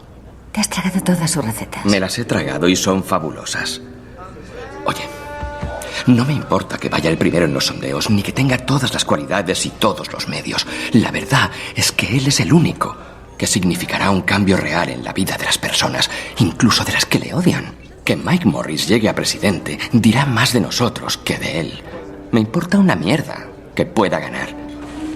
Tiene que ganar. ¿O qué? ¿Qué? ¿El mundo se desmoronará? No cambiará nada. Ni lo más mínimo. En la vida diaria de los desgraciados que se levantan cada mañana, trabajan, comen, duermen y vuelven a trabajar. Si al final gana tu chico, te darán trabajo en la Casa Blanca. Si pierde, volverás a la consultoría de la calle K, en Farragut North. Y ya lo sabías antes de que se te pusiera la carne de gallina con tu amiguito. Mike Morris es un político. Es un tío agradable. Todos lo son. Pero te decepcionará, tarde o temprano. Y tiene razón la periodista cuando le hace esa advertencia, y tiene razón en el análisis, que resulta un tanto cínico porque dice, no crees en nada, pero en el fondo está haciendo un retrato de la política un poco descarnado, pero también a mí me da la impresión de que algo real. Dice, ya, pero la vida de la gente, ¿en qué cambiará? Bueno, el otro prefiere seguir siendo idealista y luego se va encontrando pues algunos problemas de que el hombre felizmente casado había tenido una infidelidad con una becaria de 20 años, ¿no? Y además en un episodio que no queda muy aclarado en la película, pero no sabemos si accede la becaria de forma muy natural o es un poco empujada, porque queda así como en una nebulosa, ¿no? O por lo menos ha sido mi interpretación viendo la película, pero digamos que no se comporta desde luego con la altura que se espera de un personaje que aparentemente tiene convicciones tan fuertes, ¿no? Sí, es verdad que luego el discurso de la periodista, por desgracia, evoca muchas de las cosas que te enseña la experiencia, ¿no? Incluso es verdad que la película es casi contemporánea con Obama, con Barack Obama, porque es de 2011, ¿no? Y al final es verdad que ves en cierta forma cierto paralelismo con lo que el candidato que representa a George Clooney, con lo que podía representar Obama, que además Barack Obama era un candidato negro, que en un país con las tensiones raciales de Estados Unidos tiene el doble significado.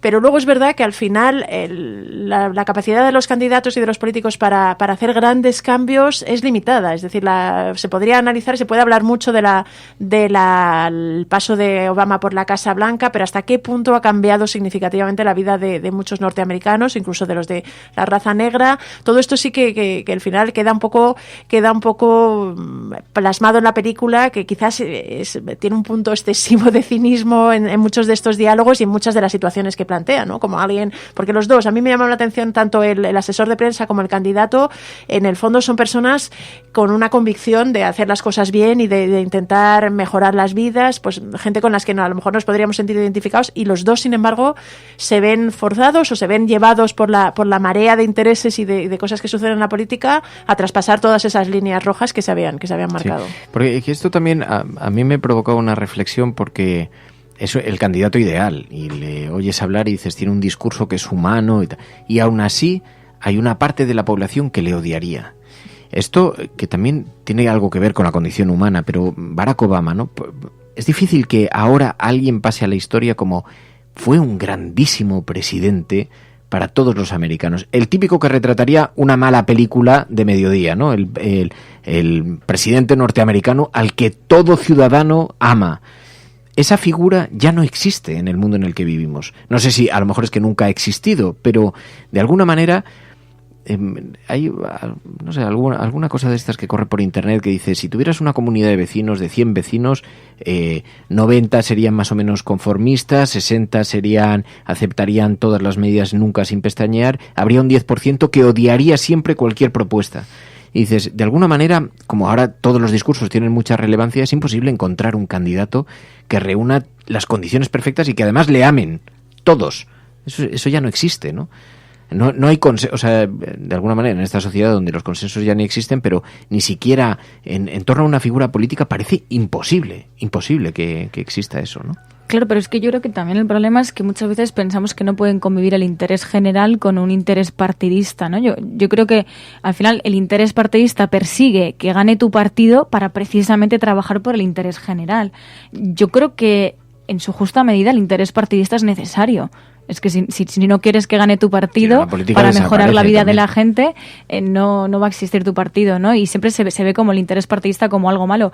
Claro que tienes que hacer estrategias y claro que, además, ayer lo comentaba Miguel Barroso, ¿no? Decía, hay que analizar los debates también, no como una competición en la que cada uno va por un carril, no, es que tienes que ir por tu carril y ver también cómo puedes meterte en el carril de al lado, porque al final sois contrincantes y pensar que las elecciones cada uno va por un lado, no, es una competición en la que compiten uno a otro y tienes que hacer un juego político, una estrategia política y bueno, pues jugar con tu interés partidista para conseguir gobernar y mejorar la vida de la gente. Y luego, claro, luego también los partidos políticos se convierten en formidables estructuras que de alguna manera hay que sostener, y eso también no solo es una batalla de las ideas, es una batalla puramente laboral y técnica y estratégica, pero sí que es verdad que uno se da cuenta de que claro que se puede trabajar para el pueblo, para la gente, sin descuidar a los que no te han votado y a los que no piensan como tú. ¿Se considera usted cristiano? ¿Qué importa eso? Cito sus palabras. No tengo ni idea de lo que ocurre cuando morimos. Quizá no suceda nada. Quizá sea como antes de que naciéramos. Eso lo escribió usted, gobernador. Déjeme aclararlo. Sí, por favor.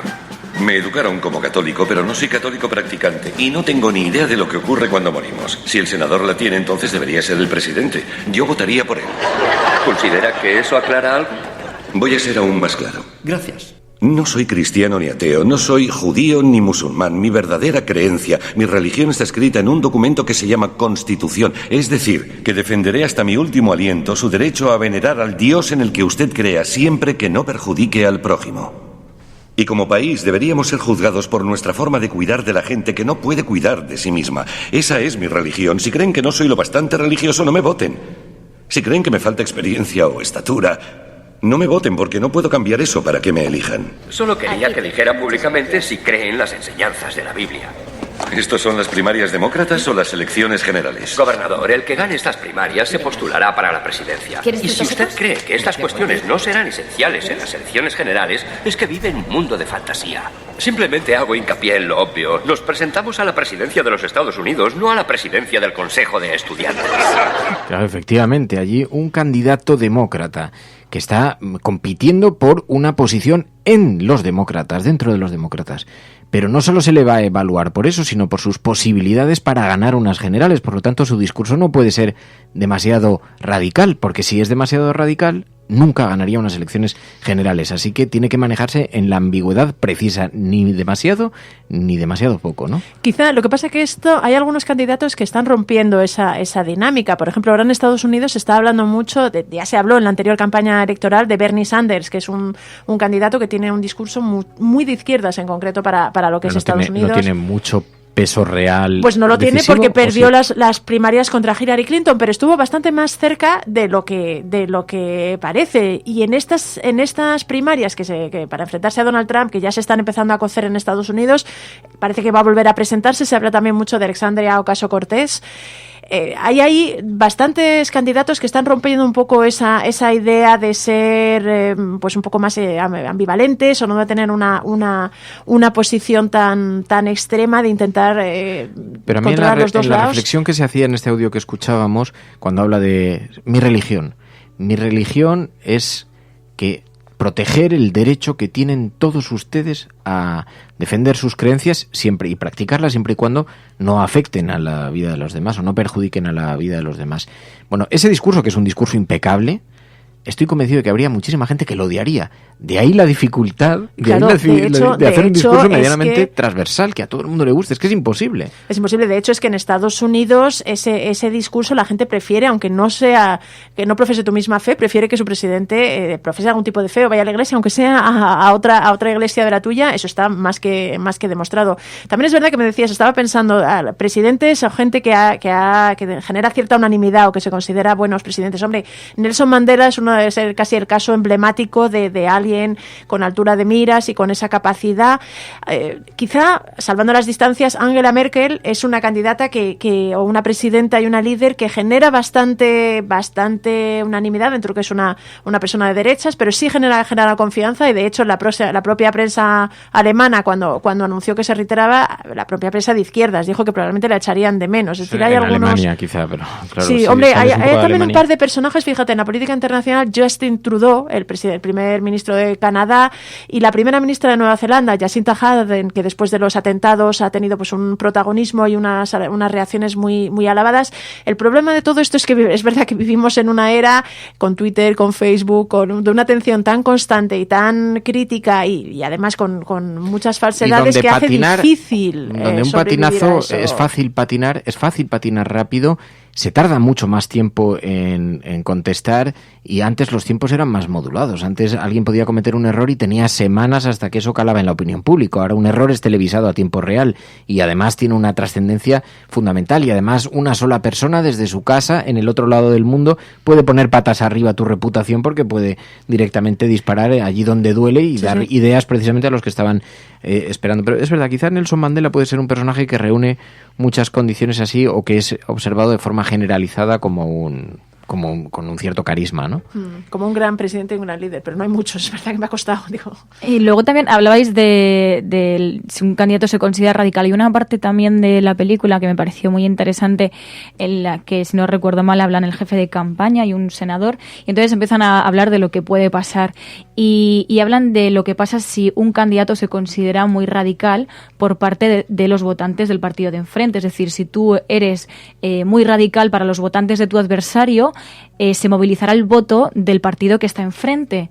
Y votarán entonces al adversario no por estar a favor de ese partido, sino por votar en tu contra, ¿no? Ahora, salvando las grandes distancias, ¿no? Con esta película, pero salvando las grandes distancias, puede que se movilice el voto en contra de Vox. No sabemos si se va a materializar en el Partido Socialista o cómo se va a materializar, pero muchas veces un partido o un candidato muy radical lo que hace precisamente es provocar una mayor movilización y que la gente a lo mejor vote con la nariz tapada. Muchas veces decimos eso de votar con la nariz tapada, pues eso también es uno de los efectos que se plantean en la película, y entonces el senador y el jefe de campaña dicen, claro, es que si el candidato parece muy radical, lo que va a pasar es que los republicanos se van a movilizar, no tanto porque les guste mucho su candidato, pero sí para evitar que el radical llegue al poder. O no tan radical, porque yo creo que en el caso de George Clooney lo que hace que se movilicen los votantes republicanos es el miedo de que realmente puede llegar a presidente.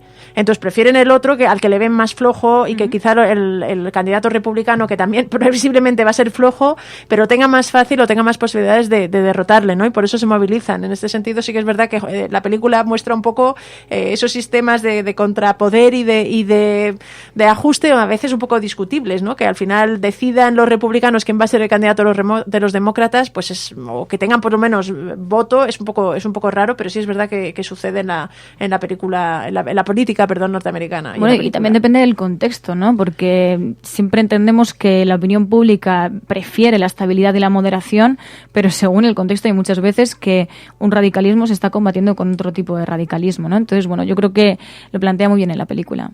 Siendo como es una muy buena película, encuentro que original precisamente no es. Tienen todo un género los norteamericanos de cine político, sí, en el que tratan estos temas. A mí me ha recordado mucho a Primary Colors. Incluso el problema del candidato con la becaria es extraordinariamente parecido. Pero lo que me maravilla precisamente el cine norteamericano es eso, la capacidad que tienen de hacer esto, de tener un género de cine político y hacer películas como esta, con mucha capacidad de autocrítica, con muy buen criterio y con una factura artística muy buena. Dudo mucho que en nuestro país algún director decidido hacer algo así pudiera hacer algo parecido, incluso cambiando el tema de la corrupción moral por la corrupción económica, que mira, encontraría casos, pero dudo que encontrara es financiación o medios para poder hacer algo por el estilo. Bueno, El Rey, ¿no?, aborda un poco esta perspectiva, ¿no? Pero es verdad que hay un género, como dice Xavier, un género muy extendido en el cine norteamericano sobre las campañas políticas. A nosotros nos gusta mucho Cortina de Humo, por ejemplo, que habla también del trabajo precisamente de los asesores y de la manera de contraprogramar, y también por una infidelidad, por una aventura, y entonces a partir de ahí se inventan una guerra falsa, ¿no? Es verdad que Primary Colors, que lo comentaba Xavier, evoca mucho también esta película Primary Colors, que contaba un poco el caso de Bill Clinton, ¿no? No era exactamente, no era biográfica pero estaba basada un poco en la campaña de Bill Clinton, y sí que es verdad que muestra un poco eso, todas las trampas que se hacen, a pesar de que, bueno, parecía el candidato ideal, pero luego como al final hay que retorcer un poco los renglones para seguir apoyando, y en fin, todo lo que se queda en el camino sí que es muy parecida. Senador Thompson, estoy orgulloso de que usted haya traído de nuevo la integridad a estas elecciones, porque a eso se reduce todo, a la integridad, a saber quiénes somos, porque la imagen que presentamos ante el mundo importa, la dignidad importa, la integridad importa, y nuestro futuro depende de eso. A la integridad, y eso dice un candidato que tiene un pasaje muy turbio en su expediente. Al fin y al cabo dejó embarazada a una becaria, la becaria fue a abortar y después se suicidó, y bueno, una historia que queda aparcada. Pero en todo caso, yo, más allá de la historia concreta, esto me recuerda al libro San Manuel Bueno Mártir. No sé si es tan relevante que el candidato realmente sea un ejemplo fiel y extraordinario de virtud, sino que devuelva un poquito la esperanza al mundo en que la virtud puede existir. Así que, claro, esto tiene su complicación moral, lo que acabo de decir, pero tiene complicación moral porque al final la película lo que retrata, lo que muestra es un candidato, George Clooney, que acepta primero trabajar con un asesor de prensa, despide al asesor de prensa del que confiaba, o digamos el director de campaña, y nombra a uno que en el fondo le ha chantajeado porque le ha amenazado con divulgar el encuentro, digamos la aventura que tuvo con la becaria, y también acepta como candidato a la vicepresidencia a un político que desprecia. Un poco con esta idea, ¿no? El bien común de podré hacer algo con este peaje que tengo que pagar, pero claro, siempre es discutible y es peligroso este camino. A mí me gusta mucho esta parte, simplemente es un pequeño audio, ¿no?, de fondo de un mitin, pero habla de integridad y entonces lo que plantea es de lo que se habla muchas veces, que es la hipocresía política, lo fácil que es caer en la hipocresía política y lo difícil que es no caer en ella, yo creo que también, ¿no? Y bueno, simplemente yo creo que es una película que ayuda también a empatizar un poco con el mundo político, con la complejidad del mundo político, con las contradicciones también que hay en el mundo político, y bueno, quiero pensar que no todos los políticos son como este candidato.